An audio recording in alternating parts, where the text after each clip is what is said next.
আমি এখন আছি উলপুর তালতলা সড়কে। আমি এখন যে অংশে আছি এই অংশ হচ্ছে জাঙ্গাল বাজার। আপনারা দেখতে পাচ্ছেন চমৎকার সুন্দর নিজরা ইউনিয়নের প্রাণকেন্দ্র জাঙ্গাল বাজার।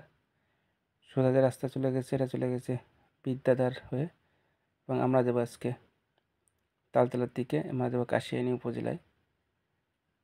চমৎকার সুন্দর এবং খুবই চমৎকার একটি রাস্তা। এই রাস্তা হচ্ছে আমাদের গোপালগঞ্জ সদর উপজেলা এবং কাশিয়ানী উপজেলাকে সংযোগ স্থাপনকারী। আপনারা দেখতে পাচ্ছেন চমৎকার সুন্দর বিশাল বড় বড় রেন্ট্রি গাছ রাস্তার দুই পাশ দিয়ে রাস্তার সৌন্দর্যকে আরও বাড়িয়ে দিয়েছে। এটা হচ্ছে একটা উপজেলা সড়ক। এটা গোপালগঞ্জ সদর উপজেলা এবং কাশিয়ানী উপজেলাকে এক করেছে। এদিক দিয়ে আপনি কাশিয়ানী, মকসেদপুর এবং ভাটিয়াপাড়ার দিকে চলে যেতে পারবেন অনায়াসে। এবং খুবই ব্যস্ত একটি সড়ক হচ্ছে আমাদের উলপুর নিজরা এবং তালতলা সড়ক। আপনারা দেখতে পাচ্ছেন এখানে একটা ব্রিজ ছিল, ব্রিজটি নতুন করে সংস্কার করার জন্য ব্রিজ ভেঙে নতুন ব্রিজ তৈরি করা হচ্ছে। এ হচ্ছিল নিজরা পশ্চিমপাড়া।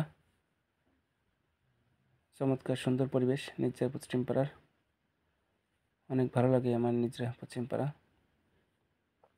দুপাশে সুন্দর সুন্দর এন্ট্রি গাছ রয়েছে। তো আমরা চলে এসেছি তালতলা ব্রিজের কাছাকাছি, এবং তালতলা ব্রিজের এই পাশে হচ্ছে গোপালগঞ্জ সদর উপজেলা, তালতলা ব্রিজের ওই পাশে হচ্ছে কাশিয়ানী উপজেলা। আসলে সীমানাগুলো দেখতে আমার আসলে খুব ভালো লাগে, যে এই পারের লোক এক জেলার উপজেলার লোক, ওই পারের লোক অন্য একটা উপজেলার লোক, অথচ তারা খুব কাছাকাছি বসবাস করে, কিন্তু তাদের অফিস আদালতের কাজ হচ্ছে ভিন্ন ভিন্ন জায়গায়, অনেক দূরের জায়গায়। এখান থেকে কাশিয়ানী প্রায় 30 কিলোমিটার, গোপালগঞ্জ প্রায় 20 কিলোমিটার। এ হচ্ছে ঐতিহাসিক বসারতের খাল। চমৎকার সুন্দর একটি ব্রিজ। এখানে সন্ধ্যার পরে অনেক লোক এখানে আড্ডা দেওয়ার জন্য আসে, আসলে সময় কাটানোর জন্য একটু উপযুক্ত। এই হচ্ছে তালতলা বাজার, সকলের পরিচিত অনেক নামকরা একটি বাজার তালতলা বাজার। চমৎকার সুন্দর। যখন নদীপথ ছিল, গাড়ি রাস্তা ছিল না, তখন আসলে তালতলা বাজার খুবই গুরুত্বপূর্ণ একটা পয়েন্ট ছিল বাজারের জন্য, হাট বাজারের জন্য। মানুষ এখানে প্রচুর আনাগোনা করত। সেই জৌলসটা যদিও এখনও নেই, কিন্তু রয়ে গেছে তালতলা বাজারের পুরনো স্মৃতি। আর এই হচ্ছিল, এখন আমি আছি কাশিয়ানী উপজেলায়।